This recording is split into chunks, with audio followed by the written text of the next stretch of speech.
গাড়ীখন অকণমান ছোৱালী নিদিব কিন্তু গাড়ী চলাই লৈ গৈছে। মায়ে মোক পাছফালৰ পৰা ঠেলা মাৰি দিওঁতে মই বাচিছোঁ। আমি লগত আছোঁ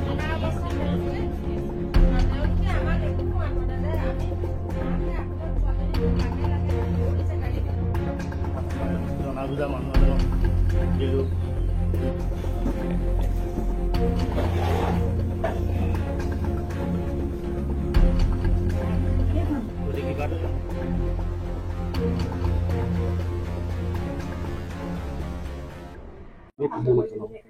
মই 2018 চনত বিয়া হৈছিলোঁ খোৱাং গৰৈমাৰী গাঁও মনোজ কলিতালে। কিন্তু বিয়া হোৱা ছোৱালী এজনী জন্ম হোৱাৰ পাছতে তেওঁ মোক শাৰীৰিক মানসিকভাৱে অত্যাচাৰ কৰিলে। মোৰ ছোৱালীজনী জন্ম হোৱাৰ পাছত অকণমান চকুৰ প্ৰব্লেম হৈছিলে, সেইকাৰণে তেওঁ মানে সেই বস্তুটো বুজা বুলি ভবা হ'ল, মানে জীৱনটো ধ্বংস কৰিলে বুলি তেওঁলোকে মোক সদায় শুনাই থাকে। তাৰপিছত মোৰ শাহু মায়ে বহুত অত্যাচাৰ কৰিলে, গাত থু মাৰি দিয়ে, বিভিন্ন ধৰণৰ কথা কয়, মোৰ ল'ৰাটোৰ জীৱন খালী, মোৰ খালী, তেনেকুৱা ধৰণৰ ডেইলি কথা কোৱাৰ পাছতো মই সহ্য কৰি আছিলোঁ সংসাৰখন বচোৱাৰ স্বাৰ্থত। কিন্তু তেওঁলোকে তথাপিও মানি নললে। মোৰ মানুহজনে মানে মোৰ আজিলৈকে পত্নীৰ যিখিনি মৰ্যাদা পাব লাগে মই সেইখিনি অলপো পোৱা নাই। ভৰণ পোষণৰ পৰা কাপোৰ কানিলে মানে যিবোৰ মৰম চেনেহ সেইবিলাক একোৱেই নাপালো আজিলৈকে, আজি 7 বছৰে। কিন্তু অতিষ্ঠ হৈ মই সেইদিনাখন ঘৰৰ পৰা ওলাই আহি পেলাই মানে তেখেতক ক'লো, মই পাৰ্মিশ্যন লৈ আহিছিলোঁ। মই ক'লো যে ঘৰখনৰ পৰা মই আজি ওলাই যাওঁ, মই নোৱাৰিছোঁ আৰু থাকিবলৈ। কিন্তু তেওঁলোকে মানে সম্পূৰ্ণ এখন ডিভোৰ্চ পেপাৰ বুলি কয়, মানে তাত মানে ইমান কথা উল্লেখ কৰা আছে। মোৰ দেওৰজন এডভোকেট হয়, তেখেতে মানে মোৰ গোটেই ডিভোৰ্চ পেপাৰ এখন লিখি দিলে। কিন্তু তেখেতৰ সেইখিনি লেখাৰ কোনো অধিকাৰে নাছিলে। যিখিনি কথা লিখিছে তেওঁলোক চেপাৰ্টকে আছে, বা আমি ৰুমত কেনেকে আছো নাই সেইখিনি কথা তেওঁ কেনেকে গম পালে, যে হয়তো ৰুমৰ পৰা পৰ্দা দাঙি চাই চাগে তেওঁ। কিন্তু সেইখিনি কথা লেখাৰ আগতে এবাৰ মোৰ অনুমতি ল'ব লাগিছিলে তেখেতে আমাৰ মাজত কিয় সোমালে? এজন এডভোকেট হৈ, হ'ব পাৰে তেওঁ উকিল হয়, কিন্তু উকিল হ'ল বুলি তেনেকুৱা কিছুমান কথা লিখিব পাৰে জানো? তেনেকুৱা কিছুমান কাম কৰিব পাৰে জানো?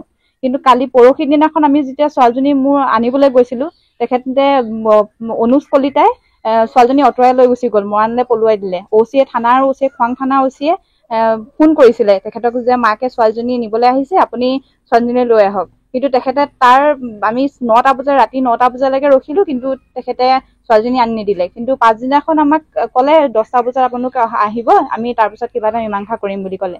কিন্তু আমি 10টা বজাত গুচি গলো, কিন্তু তেওঁলোক আহিছে 12টা বজাত। সময় মানে তেওঁলোকে দিছে পুলিচক। তাৰ পৰা পুলিচে একো মীমাংসা কৰিব নোৱাৰিলে। কালি বহুত মানে হাই হুলস্থুল হৈ গ'ল, তেওঁলোকৰ পক্ষৰো মানুহ আহিছে, আমাৰ পক্ষৰো মানুহ গৈছে, বহুত ধৰণৰ হাই হুলস্থুল হৈ গ'ল। ছোৱালীজনী মই উলিয়াই লৈ আহিছিলো বাপেকৰ ওচৰৰ পৰা, কিন্তু মোৰ হাতৰ পৰা কাঢ়ি লৈ দৌৰি গুচি গ'ল ছোৱালীজনীক লৈ কেনে গাড়ীত লৈ গুচি গ'ল। মই গাড়ীখন ৰখাইছো যে ছোৱালীজনীয়ে মোক নিনিব বুলি ৰখাই আছো, কিন্তু নাই, কোনো পধ্যে তেওঁলোকে গাড়ীখন চলাই লৈ গুচি গৈছে। মোৰ মায়ে মোক ঠেলা মাৰি লৈ অহাতহে মই বাচিছো, নহলে মোক কালিয়ে প্ৰাণ গুচি গ'লহেঁতেন। কিন্তু মই এই মিডিয়াৰ মাধ্যমেৰে আপুনি আৰক্ষীৰ ওচৰত কেইবাবাৰো কাষ চাপিছিলে, আমি গম পাইছো, বিশেষ এজাহাৰ প্ৰদান কৰা হৈছিলে। আৰক্ষীয়ে এই ক্ষেত্ৰত কেনেকুৱা ধৰণৰ ভূমিকা আপোনালোকক সহায় আগবঢ়াইছিলে? আৰক্ষীয়ে যি ধৰণৰ সহায় আগবঢ়াব লাগিছিলে সেই ধৰণৰ আগবঢ়োৱা নাই। তেওঁলোকে সেইখিনি কথা তেওঁলোক আইনৰ মানুহ হৈ জানে, এগৰাকী মাকক 18 বছৰলৈকে ল'ৰা হওক ছোৱালী হওক পায়, কিন্তু তেওঁলোকে সেই কথাষাৰ জানিও তেওঁলোকে একো ব্যৱস্থা ল'ব পৰা নাই। আমি আৰক্ষীৰ ওচৰত মানে এজাহাৰ দিও একো মীমাংসা পোৱা নাই। সেইকাৰণে আপোনালোকৰ ওচৰতে এই কথাখিনি ক'বলৈ বাধ্য হৈছো। অসমৰ মুখ্যমন্ত্ৰী বা আৰক্ষী সঞ্চালক আহ্বান জনাবা নেকি? মই মুখ্যমন্ত্ৰী ডাঙৰীয়ালৈ আহ্বান জনাইছো, এগৰাকী মাক হিচাপে জনাইছো, মোৰ ছোৱালীজনীক যাতে মোৰ ওচৰত দিয়ে। মই ছোৱালীজনী অবিহনে নোৱাৰিম থাকিবলৈ, আৰু ছোৱালীজনীক যাতে মোৰ মুখ্যমন্ত্ৰী ডাঙৰীয়া তেখেতেও গম পায় এগৰাকী মাকৰ হৃদয়খন কেনেকুৱা হ'ব পাৰে, সেই কথাষাৰ মই আজি কৈছো। কিন্তু ছোৱালীজনীক মোক লাগে, ছোৱালীজনী মোক দিয়াৰ যাতে ব্যৱস্থা কৰে, মই তাৰ কাৰণে কাতৰ অনুৰোধ কৰিছো।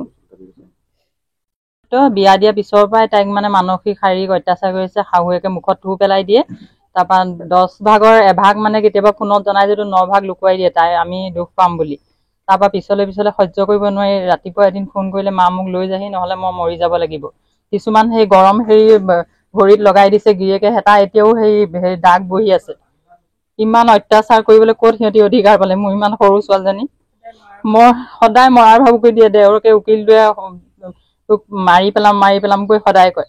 তাই ভাবিলে মই আত্মহত্যা হলে মোৰ জীৱটোৱে শান্তি নাপাব, মই মাৰ ঘৰলৈকে গুচি যাওঁ ছোৱালীজনীৰ খাতিৰত।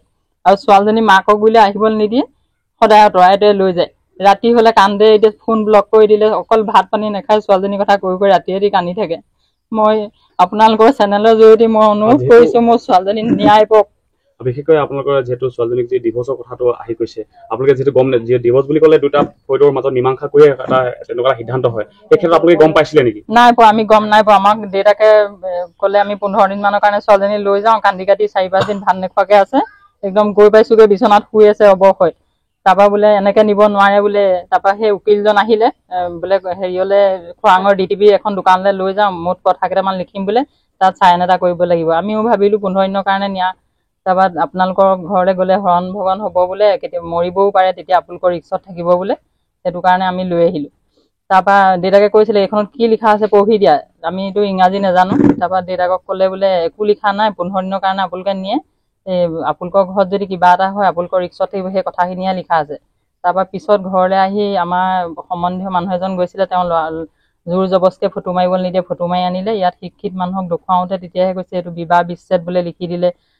বহুত দিনৰ পৰা চেপাৰেটকে শুয়ে, সেইখিনি কথা লিখিলে। আইনমতে ছোৱালী মাকে নাপায়, বাপেকে পায়, সেইখিনি লিখিলে। 5 পেজ লিখি তাইক দম দি পেলাই চহী কৰাই ল'লে। তেওঁলোকে যেতিয়া মানে মই ছোৱালী বিয়া দিছিলোঁ, ছোৱালীজনী হেৰি সমাজৰ নিয়ম নীতিৰ ভিতৰত মই বিয়া দিছিলোঁ। বিয়া দিয়াৰ পিছত মানে তেওঁলোকে যৌতুক লৈ মানে কিছু মোক হেৰি কৰিছিলে, আমুক বস্তু পোৱা নাই, আমুক বস্তু মোৰ যৌতুকৰ কাৰণে লাগিব, সেইবুলি মানে ছোৱালীজনীক বহুতখিনি অত্যাচাৰ কৰিছে। আৰু তেওঁলোকৰ অকল ককাই ভাই নহয় বা হেৰিয়ে নহয়, গোটেই সমূহ পৰিয়ালটো, তেওঁলোকৰ তিনিজনী বায়েক আছে, 3জন ভিনীয়েক আছে, গোটেইখিনি একমত হৈ মোৰ ছোৱালীজনীৰ যিখিনি শাস্তি হেৰি কৰিলে, তাৰ কাৰণে মই বহুতখিনি কষ্ট পাইছোঁ। এই কষ্টখিনি আপোনালোকৰ চেনেলৰ জৰিয়তে আৰক্ষীয়ে বিহিত বিচাৰ ন্যায় দিব বুলি মই আশা কৰিলোঁ।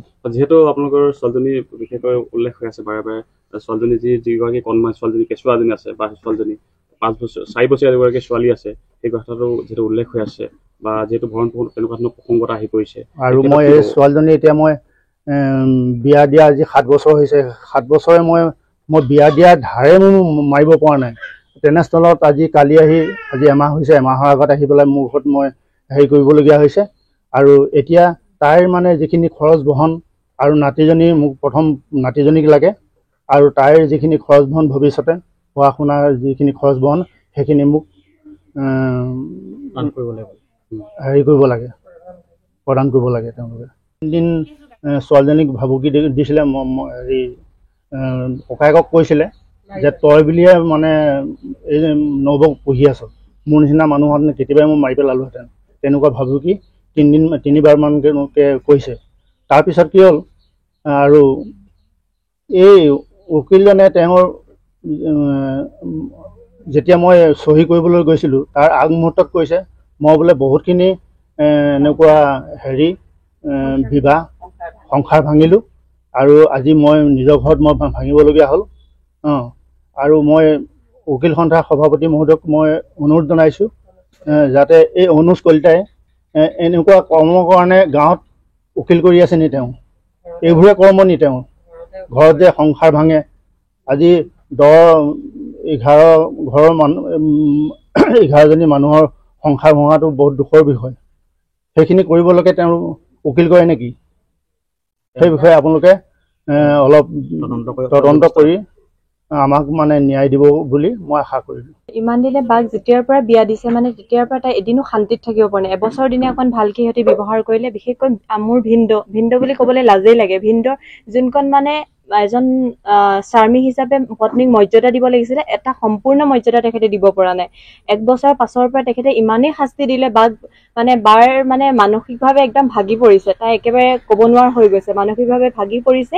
আৰু তেখেতসকলে আৰু অনুজ কলিতাই তেখেতৰ লোকৰ সংসাৰৰ মাজত, মনোজ কলিতা বেয়া, সেইটো বেয়াই, কিন্তু হাজবেণ্ড আৰু ৱাইফৰ মাজত কিবা এটা লাগিব পাৰে, কিন্তু অনুজ কলিতাই, এডভকেট অনুজ কলিতাই তেখেতক মানে সিহঁতৰ মাজত সোমাই আপোনাৰ এখন যিখন ছেপাৰেটকে এখন বহুত বেয়া ধৰণে এখন তেখেতে ডিভোৰ্চ পেপাৰৰ নিচিনা এখন লিখি দিছে তেখেতসকলে।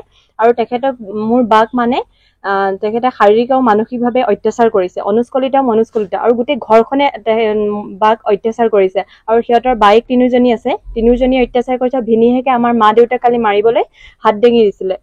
আৰু তেখেতক কালি আমি ছোৱালীজনী আনিবলৈ যাওঁতে তেখেতক আৰক্ষীয়ে যিটো ব্যৱস্থা ল'ব লাগিছিলে সম্পূৰ্ণ ব্যৱস্থা নাই লোৱা। আৰু আমাক মানে তেখেতৰ বায়েক আৰু তেখেতসকলে আমাক মৰাৰ ভাবুকি দিছে। বেলেগ গৰৈমাৰী ৰাইজৰ এটাও অনুৰোধ কৰিছোঁ, তেওঁলোক মই জানো তেওঁলোক এজন প্ৰত্যেকজন সচেতন নাগৰিক হয়। তেওঁলোকে যাতে এনেকুৱা এখন ঘৰক যাতে যিকোনো এটা শাস্তি যাতে প্ৰদান কৰে, তেওঁলোকে এজন সচেতন নাগৰিক হিচাপে মই গৰৈমাৰী গাঁৱৰ ৰাইজক অনুৰোধ জনাইছোঁ মই এই চেনেলৰ জৰিয়তে। তেওঁলোকে কিছুমান মিছা বাতৰি প্ৰকাশ কৰিছে, মই পলাই যোৱা বা অন্য এজন ল'ৰালৈ পলাই যোৱাৰ তেনেকুৱা কিছুমান মিছা কথাও কৈছে। কিন্তু তেনেকুৱা কামটো মই ভুলতো কৰা নাই। সেই তেনেকুৱা ধৰণৰ যাতে মিছা চৰিত্ৰক লৈ যাতে মোৰ কোনো ধৰণৰ কথা তেনেকুৱা ধৰণৰ কথা নকয়।